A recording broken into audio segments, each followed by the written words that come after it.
Most people have the misconception that just because someone is heavily owned that they should get less of that player. When someone's a good play, you want them, you can differentiate elsewhere. What's the percentage of times on a 5-game slate that Darius Garland drops 45 fantasy points or more, considering what's before him?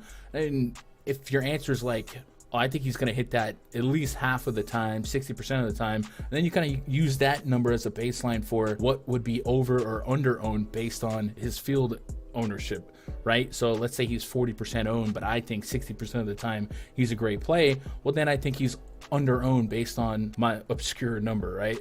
When you open the book and you see a player at 40% owned, you're like instantly scoff, oh man, he's too high owned, I got to fade that. Well, relative to his chances of success, maybe he's not necessarily over-owned. He's still high-owned, yes, and there's still merit to being contrarian based on your risk tolerance and your style of play, but it doesn't necessarily mean you have to avoid that.